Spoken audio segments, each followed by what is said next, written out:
Good morning dear students. Gayatri Vidya Mandir senior secondary school Sanchore के YouTube channel पे आपका एक बार फिर से स्वागत है। हम यहाँ पर 10th क्लास का आपका जो सब्जेक्ट इंग्लिश है इसकी बुक रिसोल्यूशन के लेसन भोली को हम यहाँ रीड कर रहे हैं।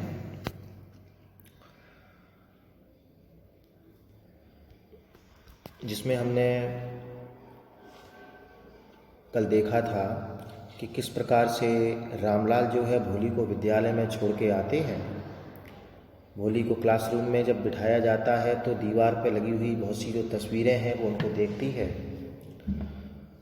भोली से जब उसका नाम पूछा तो वो थोड़ी हकलाई थी और पूरा नाम नहीं बता पाई। सभी बच्चे उसकी ओर देख करके हंसने लगे थे और वो अभी भी ऊपर देखने का साहस नहीं कर पा रही थी, इस डर से कि बच्चे उसके ऊपर अभी भी हंस रहे होंगे। अब देखते हैं हम इससे आगे का part. When the school bell rang, bell का तात्पर्य घंटी, घंटी, और रिंग का तात्पर्य होता है बजना। ठीक है, बजना ये है रैंग सेकंड फॉर्म और एक होती है रंग। ठीक है, रंग ये सेकंड फॉर्म है और ये आपकी थर्ड फॉर्म है। When the school bell rang, जब विद्यालय की घंटी बजी थी, ऑल दी गर्ल्स, सभी लड़कियां, scurried out of the classroom, scurried out यानी तेजी से, आउट ऑफ दी क्लासरूम यानी कक्षा के बाहर चली गई थी। बट भोली डेयर नॉट, डेयर का तात्पर्य आपको मैंने बताया था होता है साहस। बट भोली डेयर नॉट, लेकिन भोली के अंदर साहस नहीं था टू लीव हर कॉर्नर यानी अपने उस कोने को छोड़ने का। हर हेड स्टिल लोअर्ड, स्टिल का मतलब अभी भी, अभी भी या अभी तक। हर हेड उसका सिर, स्टिल यानी अभी भी, लोअर्ड यानी झुका हुआ था। सी केप्ट ऑन सॉबिंग, और सॉब, सॉब का तात्पर्य होता है सुबकी भरना, सिसकना। ठीक है ना, सुबकियां। सी केप्ट ऑन सॉबिंग, अभी भी वो सिसकियां भर रही थी, शुबकियां भर रही थी, अर्थात कह सकते हैं कि अभी भी वो रो रही थी भोली। The teachers voice was soft and soothing, अध्यापिका ने कहा तो अध्यापिका ने पुकारा भोली। टीचर्स वॉइस यानी उसकी अध्यापिका की आवाज़ वॉज सो सॉफ्ट, इतनी सॉफ्ट, इतनी मुलायम, एंड सूदिंग यानी शांत कर देने वाली थी या सांत्वना प्रदान करने वाली थी। इन ऑल हर लाइफ, अपने पूरे ही जीवन काल में, she had never been called यानी उसको कभी भी नहीं पुकारा गया था लाइक दैट यानी इस तरीके से। इट टच्ड हर हार्ट, उस प्यारी सी कोमल आवाज़ ने टच्ड यानी प्रभावित कर दिया था। टच यानी प्रभावित करना, हर हार्ट यानी उसके हृदय को पूरी तरह से प्रभावित कर दिया। गेटअप, उन्होंने कहा भोली, गेटअप यानी खड़ी हो जाओ। सेड दी टीचर, अध्यापिका ने कहा। It was not a command, ये कोई आदेश नहीं था। But just a friendly suggestion, बल्कि जस्ट यानी केवल, एक फ्रेंडली यानी मैत्रीपूर्ण, एक मित्रवत, सजेशन यानी सुझाव था। भोली गॉट अप, भोली जो थी ये सुन करके खड़ी हो गई। Now tell me your name, बच्चे सब चले गए थे। अध्यापिका ने पूछा now tell me your name, आप अपना मुझे नाम बताएं। ये tell me your name imperative sentence है बच्चों। क्या ये इम्परेटिव सेंटेंस है? इम्परेटिव सेंटेंस जो कि वर्ब की फर्स्ट फॉर्म से शुरू होता है। ठीक है ना, तो ये टेल मी योर नेम, मुझे अपना नाम बताओ, अध्यापिका ने कहा। Sweat broke out over her whole body, sweat एक होता है SWEET, ये तो स्वीट यानी मीठा होता है। ठीक है ना, और ये स्वेट का तात्पर्य जहाँ पे EET नहीं आता है, EAT आएगा, EAT, तो स्वेट यानी होता पसीना। तो देखें, sweat broke out over her whole body, जैसे उन्होंने कहा कि अपना नाम बताओ, वैसे उसका पूरा शरीर, होल बॉडी जो था, उसका पूरा शरीर जो था पसीने से भीग गया। बुढ़र स्टैमरिंग टंग, उसने सोचा कि क्या उसकी वो स्टैमरिंग यानी हकलाने वाली टंग यानी जीभ, अगेन डिस्ग्रेस हर, डिसग्रेस यानी अपमानित करना, अपमानित करना। उसने सोचा कि क्या उसकी वो ढकलाने वाली जीभ उसको फिर से अपमानित करेगी। For the sake of this kind woman, for the sake का तात्पर्य होता है की खातिर, की खातिर। For the sake of this kind woman यानी इस दयालु महिला की खातिर, क्योंकि बहुत ही दयालुता के साथ उसने उसके नाम को पुकारा था।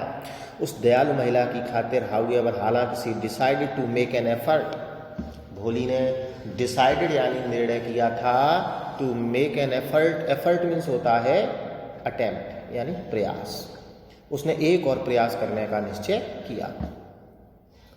She had such a soothing voice, क्योंकि उसकी इतनी सूदिंग वॉइस थी, इतनी शांत और कोमल आवाज़ थी। शी वुड नॉट लाफ हर, भोली जानती थी कि शी वुड नॉट लाफ हर, कि वो अध्यापिका अगर वो हकलाएगी भी तो अध्यापिका वुड नॉट लाफ हर यानी उसके ऊपर हंसेगी नहीं, उसका मजाक नहीं बनाएगी।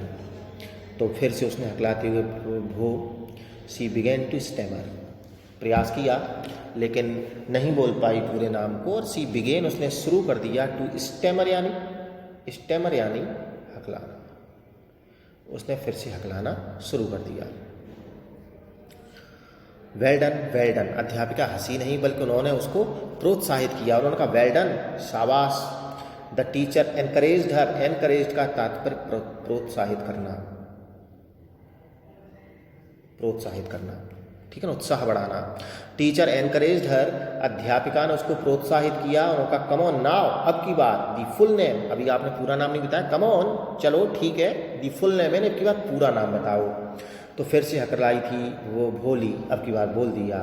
Eight last she was able, और एट लास्ट यानी अंततः, सी वॉज एबल यानी वो समर्थ हो गई थी, टू से यानी कहने में, इट यानी इस नाम को, एंड फेल्ट रिलीव्ड, और उसने बहुत ही रिलीव यानी राहत महसूस की थी, एज इफ मानो it was a great achievement. उसने इस प्रकार से राहत महसूस की जैसे कि वो कोई एक बहुत बड़ी अचीवमेंट हो,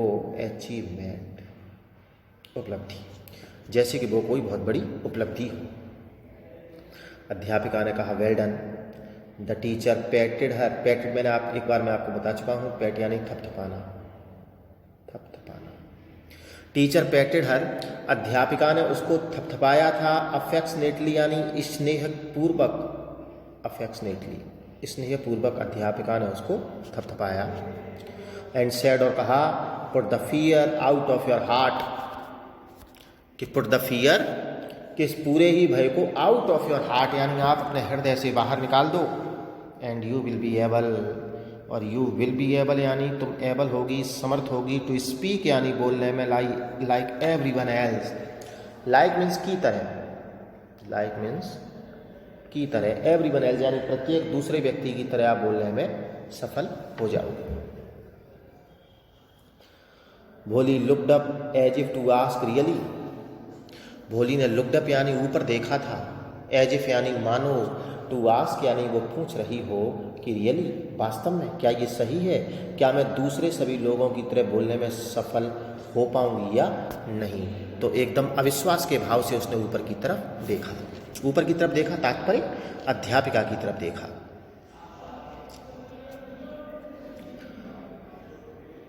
यस, तो अध्यापिका ने भी कहा हाँ, it will be very easy, ये तो बहुत आसान होगा। You just come to school every day, तुम तो जस्ट यानी बस, कम यानी आओ, स्कूल यानी विद्यालय में, एवरी डे यानी प्रत्येक दिन, तुम तो बस प्रत्येक दिन स्कूल आओ। विल यू कम, तो उन्होंने पूछा विल यू कम, क्या आप आओगी। भोली नॉडेड, नॉड का तात्पर्य होता है स्वीकृति प्रदान करना, ठीक है, स्वीकृति में सिर को हिला देना। तो उसने नॉडेड यानी भोली ने स्वीकृति देते हुए सिर को हिलाया। अध्यापिका ने कहा नो, से इट अलाउड यानी तेज आवाज में, नो नहीं, से इट अलाउड, इसे कैसे बोलो, तेज आवाज में बोलो। तो उसने कहा ये यस। एंड भोली हरसेल्फ वॉज एस्टोनिश्ड यानी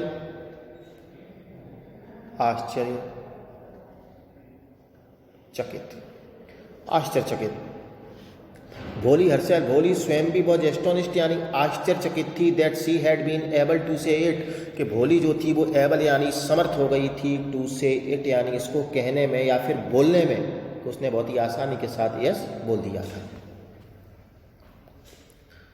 अध्यापिका ने कहा, don't I tell you, sorry didn't I tell you, didn't I tell you, क्या मैंने तुम्हें नहीं बताया था, क्या मैंने तुमसे नहीं कहा था कि तुम दूसरे सभी लोगों की तरह बोलने में समर्थ हो जाओगी, क्या मैंने तुमसे नहीं कहा था, नाउ टेक दिस बुक, मतलब तुम अच्छा बोली और तुम सभी की तरह बोल भी लोगी, क्या मैंने तुम्हें नहीं कहा था, और तुमने कितनी अच्छी तरीके से बोला, अब टेक दिस बुक यानी इस किताब को ले लो। एक किताब उन्होंने, अध्यापिका ने अपने पास से उसको दी। The book was full of nice pictures, किताब जो थी वॉज फुल यानी पूरी भरी हुई थी, विद नाइस पिक्चर्स यानी अच्छी अच्छी तस्वीरों से, and the pictures were in colour, और जो भी तस्वीरें थीं वो सभी कलर यानी रंगीन थीं, जिसमें एक कुत्ते की तस्वीर, बिल्ली की तस्वीर, गॉट यानी बकरी, हॉर्स यानी घोड़े की तस्वीर, पैरोट यानी तोता, टाइगर चीता, एंड काव, काव यानी एक गाय, इन सभी की तस्वीरें उसमें थीं। जस्ट लाइक लक्ष्मी, किसकी तरह, एक काव यानी गाय की तस्वीर थी, जस्ट लाइक लक्ष्मी यानी बिल्कुल लक्ष्मी की तरह, एंड विद एवरी पिक्चर, और प्रत्येक तस्वीर के साथ में वॉज अ वर्ड यानी एक शब्द लिखा हुआ था, इन बिग यानी बड़े, ब्लैक यानी काले रंग के लेटर, यानी काले रंग में बड़े बड़े अक्षरों में, लेटर मीन्स होता है अक्षर, अक्षर कैरेक्टर भी बोलते हैं,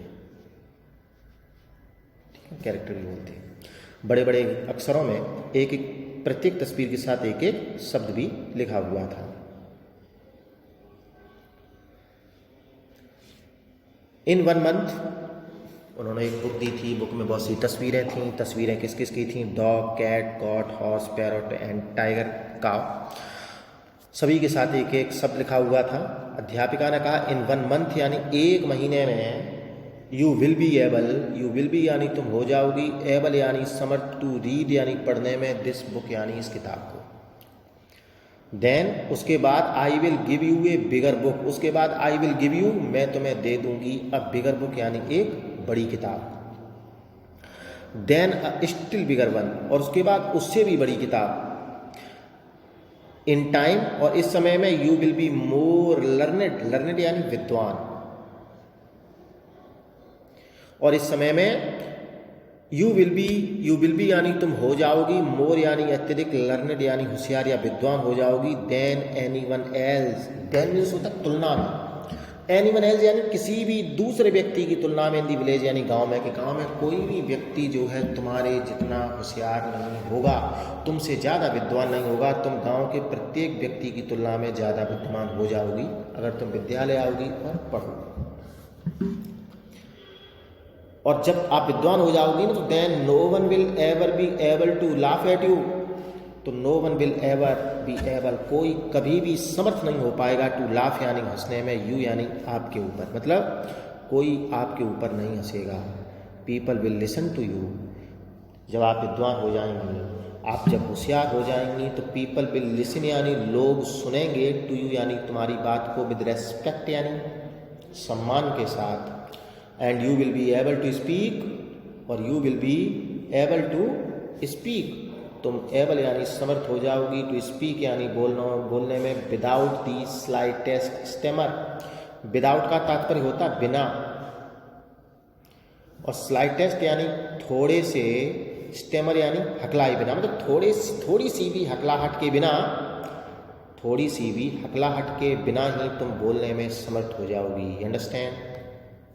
अंडरस्टैंड समझी।